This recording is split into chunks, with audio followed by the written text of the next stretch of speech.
Эми азыркы март айында азыр биз кылып аткан иштер ушул кыштан чыккандан кийин бир катар карап, асттарын тазалап, анан кийин рамкаларды кыскартып, анан кийин маткасы ноутбук койгондарды наркына кошуп, ошондой иштерди кылып атабыз. Эми март айында кылып аткан иш ушу.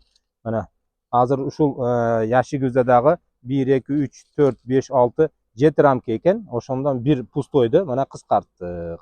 Эми азыр көрүп атасыздар, кормушкабыз бар.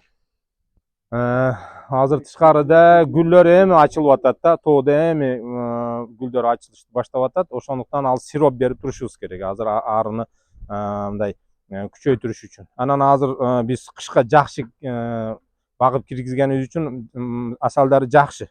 Мына азыр бирөөнү көрсөтөмүн сиздерге.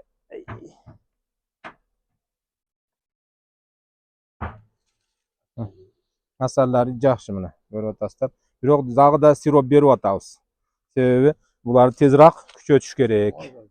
Az 200-200 граммдан сироп берип атабыз азыр. Азыр эми бохарда кылып аткан. Эми азыр буюрса дарылашты баштайбыз. Ошо иштерибизди аткарып атабыз. Силерде дагы кандай пикирлер болсо, силер кандай иштер кылып аткан болсоңор айтсаңар, пикир алмашып дегенде иштерибизди алып кете беребиз.